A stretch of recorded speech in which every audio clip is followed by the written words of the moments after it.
जोस Salvador अल्वरेंगा मछली पकड़ने के लिए समुद्र में गए थे, लेकिन फिर उनके साथ ऐसी घटना घटी कि वापस घर पहुंचने में उन्हें पूरे 438 दिन का समय लग गया।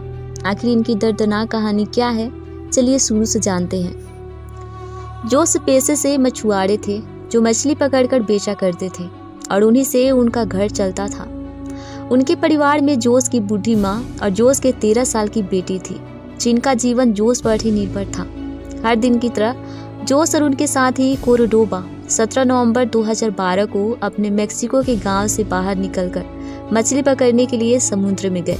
उनके मुताबिक उन्हें मछली पकड़ने में केवल 1 दिन का ही समय लगने वाला था, लेकिन किसको पता था कि आगे कुछ ऐसा हो जाएगा कि 24 घंटों का समय 438 दिन में बदल जाएगा।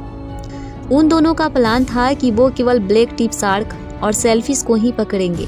पहले तो सब कुछ उनके प्लान के अनुसार ही हो रहा था कि अचानक खतरनाक तूफान ने दस्तक दे दी और जोस और उनके दोस्त उस तूफान में फंस गए। तेज बरसात और भयानक हवाएं चल रही थी, मानो आने वाले खतरे का संकेत दे रहे हो। फिर भी जोस अपनी सिंगल इंजन वाली टॉपलेस बोट में बैठकर आगे बढ़ते गए, लेकिन ऐसा करना उनके लिए खतरनाक साबित हुआ।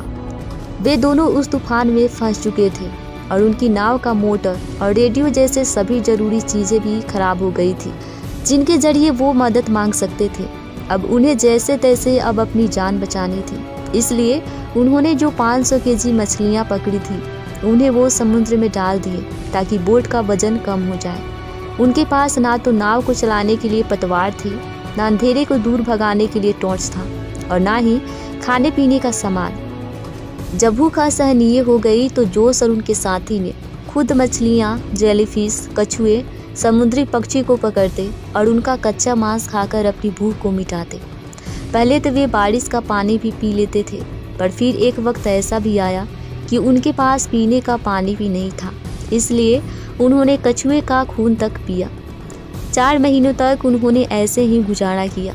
फिर जोस के साथी कोर्डोबा ने कच्चा मांस खाने से इनकार कर दिया और अंत में खाना पीना छोड़ दिया, जिससे जल्द ही उनकी मृत्यु हो गई। अपने साथी की मृत्यु के बाद भी जोस 6 दिनों तक उनके डेड बॉडी से बात करते रहे, पर फिर उन्हें ऐसा लगा कि इस तरह अपना आपा खोने से कुछ नहीं होगा, उन्हें सच्चाई को स्वीकार करना होगा। फिर जोस ने अपने साथी की डेड बॉडी को नाव से फेंक दिया। अब जोस समुद्र में बिल्कुल अकेले पड़ गए थे। कई बार उन्होंने अपने आसपास जहाज़ों को देखा, लेकिन कोई भी जोस को नहीं देख पाया। अपने ऊपर से गुजरते हवाई जहाज़ों को जोस सिग्नल देना चाहते थे, पर उनके पास सिग्नल देने को कुछ नहीं था। करीब 438 दिन नरक जैसा जीवन जीने के बाद 30 जनवरी 2014 को जोस को कुछ दूरी पर पहाड़ दिखाई दिया, जो कि मार्शल द्वीप का ही एक छोटा सा कोना था। फिर जोस ने बिना देरी किए नाव से छलांग लगा दी और तैरकर समुद्र के किनारे तक पहुंच गए। अब फाइनली जोस जमीन पर थे। जैसे ही वो जमीन पर आए वो बेहोश हो गए। वहाँ के रहने वाले लोगों ने जब जोस को बेहोश देखा तो उसे वहाँ से उठाकर अपने घर ले आए। जोस जब होश में आए तो उन्होंने अपने पास बीच हाउस के मालिकों को देखा, जिन्होंने पुलिस को जोस के बारे में सूचना दे दी थी।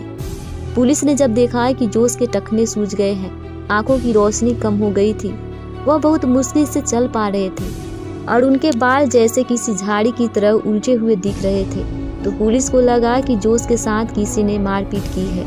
लेकिन जोस ने उन्हें सच बताया और इस बात की इन्वेस्टिगेशन भी की गई, जिससे पता चला कि वे बिल्कुल सच कह रहे थे। जोस जब अपने घर वापस लौटे तो उन्हें देखकर सभी हैरान रह गए, क्योंकि सबको लग रहा था कि जोस अब इस दुनिया में नहीं है।